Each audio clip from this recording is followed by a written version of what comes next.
सीमा ने SIM card तोड़ दिया। अब कोई सिम कार्ड क्यों तोड़ता है? आपके हमारे पास सिम कार्ड है, कभी सिम कार्ड तोड़ा? कोई वजह समझ में आती है सिम कार्ड तोड़ने की? लेकिन सीमा ने अपना सिम कार्ड तोड़ दिया, भला क्यों? सभी के जहन में सवाल आएगा। तो अब मैं आपको बताता हूं, सीमा हैदर के पास पाकिस्तान की एक सिम थी। पाकिस्तान के बाहर उसका इस्तेमाल नहीं किया उस सिम कार्ड का। नेपाल में भी सीमा ने पाकिस्तानी सिम नहीं चलाया। काठमांडू में भी सीमा ने नेपाली सिम हासिल कर लिया, यानी नेपाल गई तो नेपाल का सिम, पाकिस्तान में थी तो पाकिस्तान का सिम। किस दस्तावेज से सीमा को नेपाल का सिम मिल गया, कोई जानकारी नहीं। या फिर नेपाली सिम दिलाने के पीछे कोई और था, किसी और ने सिम कार्ड दिलाया। जिसने सिम दिलाया, क्या उसी ने भारत में घुसपैठ कराई? भारत आने से पहले सीमा ने क्या जानबूझकर सिम तोड़ डाला? क्या सीमा अपने पाकिस्तानी संपर्क को छिपाना चाहती है? सीमा ने सिम अगर तोड़ा तो उसे फिर फेंका क्यों नहीं? क्या टूटी हुई सिम रखने के पीछे भी सीमा का कोई प्लान है? सिम तोड़ना, टूटी सिम रखना आम इंसान का काम नहीं है। खास मकसद के लिए इस तरह का कदम हो सकता है। इसलिए सिम टूटने से जासूस होने का शक और बढ़ जाता है, क्योंकि टूटी सिम से डेटा निकालना बहुत मुश्किल काम है और टूटी सिम के बहाने वो एजेंसियों को उलझाए रखेगी, एक ये वजह। लेकिन सिम टूट गया होता तो कोई बात नहीं थी। लेकिन सिर्फ सिम नहीं टूटा, सीमा का मोबाइल भी चूर चूर हो गया। सीमा मोबाइल लेकर आई, कई मोबाइल थे, एक मोबाइल पूरी तरह से टूट गया। क्यों टूट गया, कैसे टूट गया, और सीमा टूटा हुआ मोबाइल लेकर क्यों चल रही है? सिम का टूटना, मोबाइल का टूटना, ये सारे तोड़फोड़ सवाल दिमाग में और बढ़ा देते हैं। सीमा से थाने में भी पूछताछ हुई थी। सीमा हैदर के पास एक दो नहीं 4 फोन बरामद हुए, 4। सीमा के छोटे छोटे बच्चे हैं 4। सीमा कह रही है चारों बच्चों के फोन हैं। सोचिए, सीमा के पास घर चलाने की स्थिति नहीं थी, लेकिन चारों बच्चों के पास फोन थे। 3 फोन चालू हालत में थे, 4था फोन टूटा हुआ था।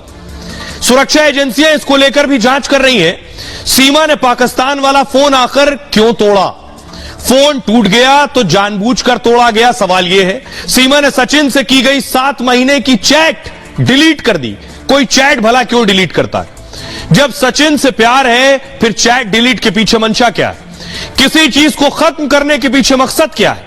सुरक्षा के जानकार इस पर सवाल उठा रहे हैं। अपराधी अपने फिंगरप्रिंट आखिर क्यों मिटाता है? क्या मोबाइल तोड़कर सीमा ने कुछ छिपाया है? सीमा ने नेपाल से इंटरनेट से कॉल किया था। नेपाल में इंटरनेट भी किसी और के फोन से लिया था जब बस में थी, यानी नेपाल वाला सिम वहीं तोड़ दिया। रास्ते में आ रही थी तो कोई सिम नहीं था, दूसरे के मोबाइल से इंटरनेट हॉटस्पॉट के जरिए लेकर फिर फोन किया। क्या सीमा को ऐसा करना की हिदायत दी गई थी? अंतर्राष्ट्रीय कॉल अपने फोन से मत करना।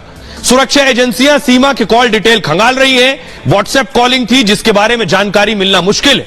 दूसरे फोन से इंटरनेट कॉल के पीछे आखिर मंशा क्या थी? डिलीट चैट को रिकवर करने की कोशिश हो रही है। तोड़े गए मोबाइल से भी जानकारी जुटाने की कोशिश है। दोनों के बीच किन किन मोबाइल नंबर से बात हुई? सीमा सचिन के संपर्क में कब से थी? सीमा ने सचिन के अलावा और किस किस से बात की? यूपीएटीएस की एक टीम नेपाल में मौजूद है। सीमा के दिए बयानों को क्रॉस चेक किया जा रहा है। अब आप समझिए, लोगों को लग रहा था जांच एजेंसियां कुछ नहीं कर रही हैं, जांच एजेंसियां अपना काम कर रही थी और अब एक्शन में। लेकिन सीमा का फोन और सिम की जो हाल है, क्या सब कुछ वापस निकाला जा सकता है फोन से और सिम से? सुनिए जरा साइबर एक्सपर्ट पवन दुग्गल साहब को, वो बता रहे हैं।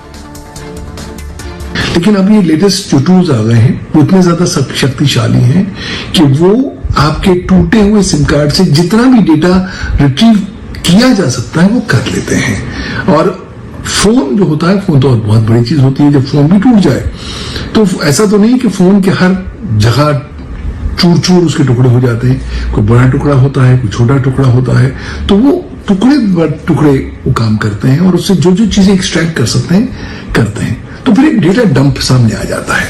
अब वो इंटेलिजिबल है या नहीं है वो तो लॉ एनफोर्समेंट एजेंसी ही बताती है, लेकिन अक्सर इस तरह के डंप से भी बहुत सारा महत्वपूर्ण डेटा निकल आता है।